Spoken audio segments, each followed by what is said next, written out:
Hi everybody, welcome back to Bookmarked, where I try and help you find your next new favorite dystopian novel. So today we're going to be talking about a little bit of a different type of novel than the ones we've previously covered, and the title is Ender's Game. So Ender's Game was originally written in 1984, but I'm actually going to be basing my review off of the updated version in 1991 by Card. So as I said before, Ender's Game by Orson Scott Card is a military dystopian science fiction novel. So not like anything we've covered before, but I think you might like it. So as always, we're going to break the review down into 4 parts because first we're going to talk about the setting, and of course I'll give you some reference pictures, and then we're going to talk about the characters. There's a lot of important characters in this book, but I would still say there's one main character. And then we're going to talk about the content, where I give you the plot and tell you my opinions on it. And finally, we'll talk about connections, where I'll reference some other books that, if you happen to like those, it might also mean that you should try reading Ender's Game. Let's get into it. On to setting. So the setting of Ender's Game is a carefully constructed, futuristic world shaped by 3 factors: fear, control, and militarization that spans both Earth and outer space. So on this Earth, society faces the looming threat of an invasive alien species known as the Buggers. After humanity has already somehow survived 2 invasions by these aliens, the atmosphere is very tense and highly controlled. So the government that rules the society is the International Fleet, and they enforce very strict rules and very strict population control because they're really worried about another invasion. So they keep everything in a tight lockdown. They don't want to spend more resources than they have to. They don't want any disorder. They don't want any chaos. And so they have a rule where these people in the society can only have 2 kids. Which makes for an interesting plot point because, as you remember, the title of the book is Ender's Game, and our main character is named Ender, and he is actually the 3rd child. So you know something crazy is about to happen. And this setting is also really heavy on surveillance. So massive lack of privacy. Think cameras everywhere, the government knows your business, they're even in your home, they're listening to you, things like that. And as I said before, this book takes place in both Earth and outer space. So we just got done talking about the setting on Earth and what that atmosphere might look like, but now onto the more iconic setting, which is their battle school in space. So battle school is a massive space station that's orbiting Earth, and it's designed to take gifted kids from Earth, pluck them up into outer space, and train them to work for the military. So this environment is very sterile, metallic, cold, frightening, and it aims to detach these young kids completely from normal human life, their loved ones, and basically everything they've once knew so that they can train them to be good soldiers. Also in this school, the most popular feature is known as the battle room because in this school, gravity is artificially controlled. And in the battle room, there is 0 gravity to simulate space. And in this area, students actually compete against one another in war simulations. So this is where a lot of the book takes place. And it definitely leaves a lot up to your imagination still. And we have another setting change. Trust me, we're almost done. It's just that there's 3 main settings in this book. Got a lot going on. So after battle school, there's also command school, but command school is far off, deep, deep in space on a planet named Eros. And side note, Eros in ancient Greek was actually a god of love, passion, and desire. And the atmosphere here becomes even more intense and psychologically taxing because Ender is pulled into a world that blurs the lines between technology and reality. Think about a setting where technology is literally everywhere, in every room, in every space. You can't escape it. It's your whole life. Cameras everywhere, controls everywhere, things like that. But overall, the setting moves from a more naturalistic environment, an Earth we can relate to more and more and more and more technologically advanced spaces and settings. So that's really interesting, and it's something to look forward to as the book progresses, which obviously we'll talk more in depth about the plot later. And here's the category where I'll offer probably my only, I guess you could say, critique of the novel because the novel is really nuanced. It's rich, it's emotionally riveting, it has fantastic characters, and it deals with a lot of themes. However, the setting, as interesting as it is, can definitely feel a little bit overwhelming at times because it takes a lot of imagination to sort of piece this together. Because again, you're dealing with Earth and the whole of outer space. It's not spoon-fed. So if you're looking for a book that's perhaps a little bit easier to digest the world and easier to like fully enter into, and the author tells you every little detail, Ender's Game probably isn't the perfect choice for that. However, it's still really, really interesting.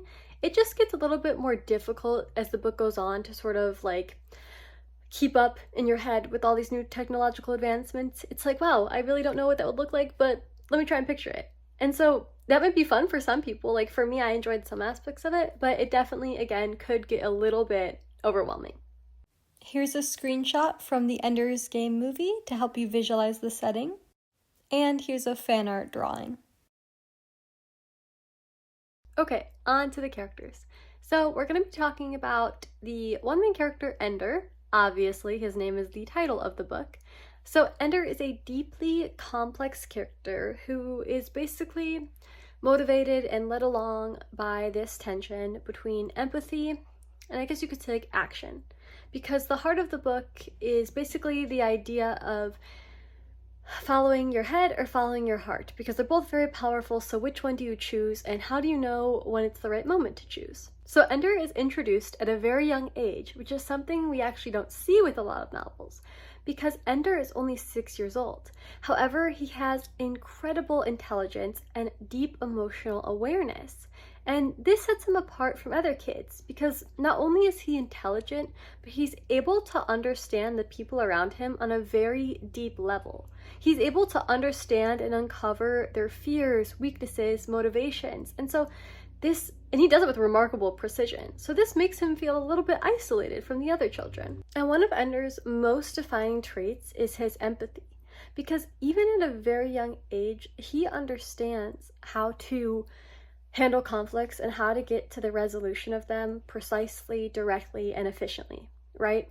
But as I said before, he's entering military training. So paradoxically, Ender's empathy is sort of his vice, because when they use him for training and conflicts, he's compassionate, he's able to understand, but that ability leads him to be even more powerful and destructive because he understands, once again, like how to end a conflict permanently. And so this creates one of the novel's central moral themes, because Ender's strength comes from the very empathy that leads to his suffering. And so ultimately, Ender represents a critique of militarization and the exploitation of childhood innocence. Because with his deep emotional awareness and ability to understand, he is able to win essentially every battle he engages in. But the question is, at what cost? And then the bigger question is, does the military care about that cost if it's personal to him? Do they care what it's doing to him? Because as the story goes on, we see Ender changing, growing, but also breaking down and feeling isolated. And here's a photo of the actor who plays Ender in the movies. Now, onto the plot. So, Ender is the third child in a family of geniuses. However, he is the only one chosen to come join the international fleet at battle school, which is a huge achievement because he is so young. So he ends up having to leave his family, his brother, who he hates, but his sister, Valentine, whom he loves. He has to leave her. And so battle school is located on a ship far away from Earth. And on the flight there, while he's traveling with one of the colonials, Ender demonstrates his amazing ability to understand and visualize gravitational effects. So the colonial starts to take notice of him and sort of isolate him from his classmates. However, when Ender arrives at battle school, he actually ends up making some friends and sort of fixing his isolation. But then, once they're working together in the battle room and trying to do all these puzzles as a team, it's becoming very evident that Ender's really, really smart, smarter than a lot of the other children. So even though he broke out of his isolation, it's still creating a lot of resentment, and he's having a very hard time keeping his friends and feeling supported.